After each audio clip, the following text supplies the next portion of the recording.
While in the emergency department, Bella, a 22-year-old woman, presents with abdominal pain that started 6 hours ago. The pain was initially located around the umbilical area, but it has migrated to the right lower quadrant in the past few hours. The pain is sharp, like being stabbed with a knife, and it gets worse with movement. A physical examination showed tenderness of the right lower quadrant, with moderate guarding and a low-grade fever of 100.4 degrees Fahrenheit. Shortly after, Edward, who's 11, presents with generalized abdominal pain, with vomiting and diarrhea. On examination, he appears ill and has a temperature of 104 degrees Fahrenheit. His abdomen is tense, with generalized tenderness and guarding. No bowel sounds are present. Blood tests were ordered in both cases, detecting an increased white blood cell count of 12,000 cells per microliter, with 85% neutrophils. Now both people have appendicitis. Now the appendix is the little close-ended hollow tube that's attached to the cecum of the large intestine, and sometimes it's called the vermiform appendix, where vermiform means worm-shaped. Normally, the appendix can be found in a retrocecal location, as well as pre-ileal, post-ileal, pelvic, and subcecal. Its function is actually unknown, though some theories suggest it might be a safe house for the gut flora, and that it plays a part in the lymphatic and immune system. Okay, so appendicitis usually occurs because something gets stuck and obstructs the appendix. That something could be a fecalith, which is a hardened lump of fecal matter, a piece of undigested material like gum or seeds, or even a clump of intestinal parasites like pinworms. Another cause of obstruction could be lymphoid follicle growth, also called lymphoid hyperplasia.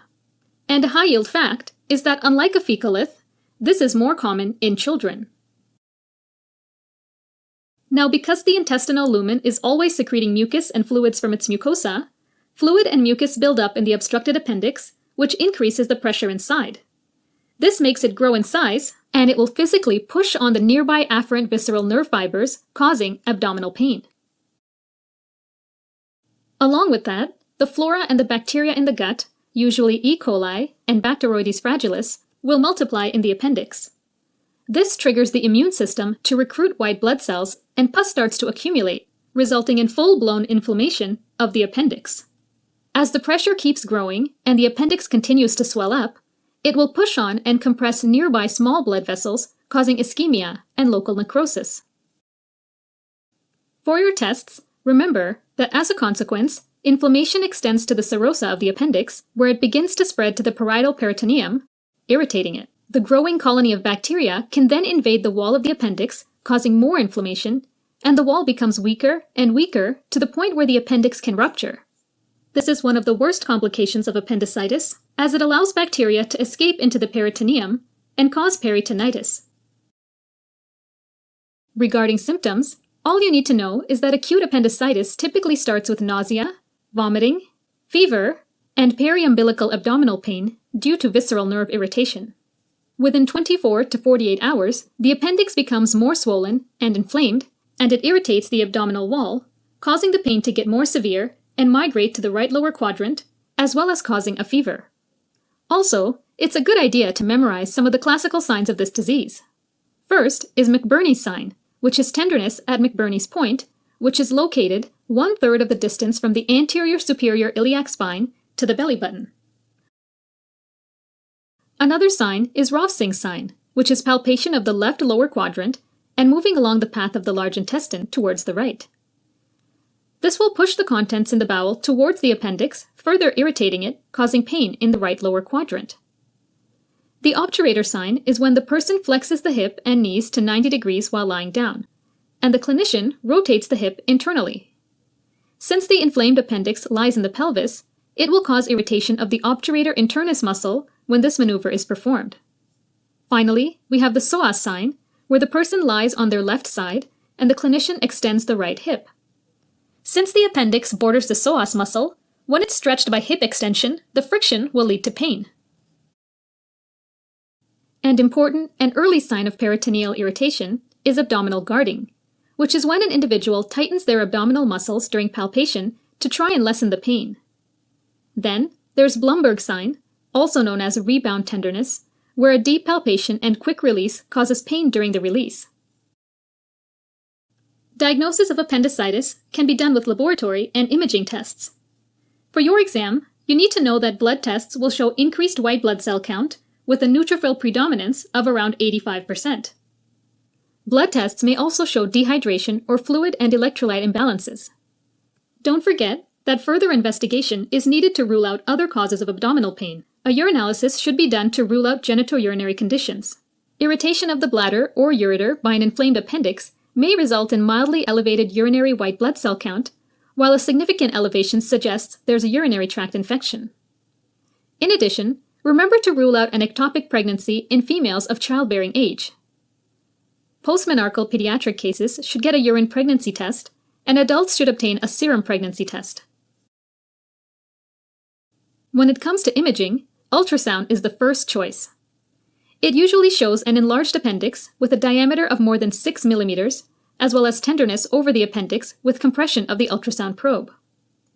If there's an abscess, there may be increased echogenicity of inflamed periappendiceal fat. And in severe cases, there may be an appendicolith, which is a calcified deposit within the appendix. A CT scan is done as a follow-up if the ultrasound is inconclusive. MRI is recommended over CT in pregnant women and children who can cooperate to minimize radiation exposure. Common findings include an enlarged appendix, appendiceal wall thickening of more than 2 millimeters, periappendiceal fat stranding, appendiceal wall enhancement, and there may also be evidence of an abscess. The standard treatment for appendicitis is surgical removal of the appendix, or appendectomy. The goal is to operate early, before appendiceal rupture and peritonitis develop. Now for the future, keep in mind that those with classic findings may be taken for immediate surgery without imaging studies, as delays may result in perforation or rupture of the appendix, while individuals with atypical presentation may need further testing to rule out other causes of abdominal pain. Alright, so let's review. Appendicitis initially causes nausea, vomiting, fever, and periumbilical abdominal pain that then migrates to the right lower quadrant. Classic signs include McBurney's sign, Rovsing's sign, the obturator sign, and the psoas sign. If the appendix ruptures, it can cause peritonitis, which can cause abdominal guarding, and Blumberg sign. Diagnosis includes blood tests. Typically, there's an elevated white blood cell count with a neutrophil predominance. Ultrasound is the preferred choice for imaging, while a CT scan is done as a follow-up if the ultrasound is inconclusive. MRI is recommended over a CT scan in pregnant women and children who can cooperate. Treatment usually consists of appendectomy. Alright, back to our cases. Bella came in with fever and abdominal pain located around the umbilical area, which has migrated to the right lower quadrant, a classical presentation of appendicitis. Since there's also moderate guarding, peritonitis is a possibility. Blood tests showed increased white blood cell count with 85% neutrophils, and if an abdominal ultrasound or CT were to be taken, it might show signs of appendix inflammation. Her typical clinical picture, alongside suggestive blood test, is enough to diagnose appendicitis. Edward presented with generalized abdominal pain, vomiting, and diarrhea. On examination, he appeared ill and had a temperature of 104 degrees Fahrenheit and abdominal guarding. Blood tests showed increased white blood cell count with 85% neutrophils. Although his clinical picture is not exactly typical, it is still suggestive of appendicitis, which should be confirmed by either ultrasound or CT.